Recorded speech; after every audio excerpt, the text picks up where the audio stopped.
యాండి ఏదైనా అంటే అన్నానంటారు కానీ ఇలాంటి వాళ్ళని సితక్ కొట్టేసి పులిహారలో సిద్ధపడి పిసికినట్టు పిసికేసినా తప్పలేదండి. అసలు ఎన్ని కేసులు ఎన్ని శిక్షలు పడుతున్నా ఇలాంటి వాళ్ళలో మాత్రం అసలు మార్పే రావట్లేదండి. ఏందక్క చాలా ఫ్రస్ట్రేషన్ లో ఉన్నట్టున్నావు కదా, ఏమైందేంటి?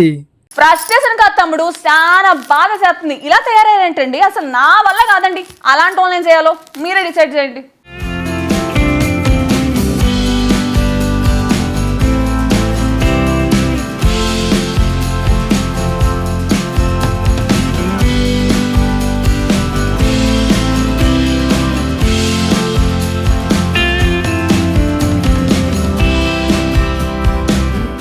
ఈ మధ్యన యూత్ మరీ విచిత్రంగా పిచ్చి పిచ్చిగా ప్రవర్తిస్తున్నారు.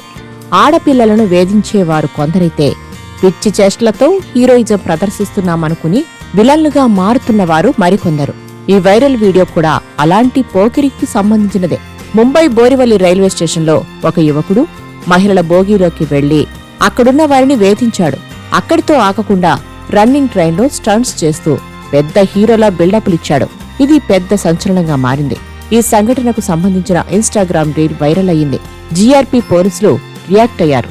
ఆ పోకిరిని గుర్తించారు. రంగంలోకి దిగి అతడిని అరెస్టు చేశారు. ఆ మధ్య బోరివలి స్టేషన్ నుంచి ఒక లోకల్ ట్రైన్ సాయంత్రం 6:40 స్టార్ట్ అయింది. అదే లోకల్ ట్రైన్లో ఓ మహిళ విరార్ నుంచి ఆంధీర్ వైపు ప్రయాణిస్తోంది.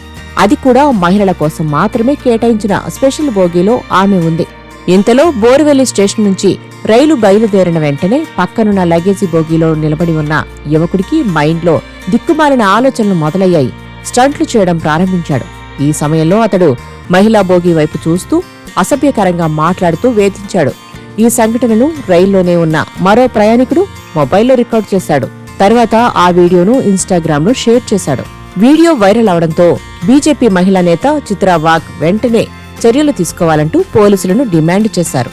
జీఆర్పీ పోలీసులు ప్రత్యేక బృందాన్ని ఏర్పాటు చేసి face recognition system, CCTV footage ఆధారంగా నిందితుడిని గుర్తించారు.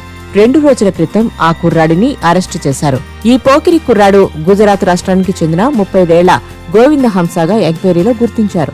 తప్పు చేశానని ఒప్పుకోవడంతో కోర్టు అతడిని రిమాండ్కు పంపించింది. ఇలాంటి వారిపై తమకు ఫిర్యాదు చేయాలని పోలీసులు సూచిస్తున్నారు.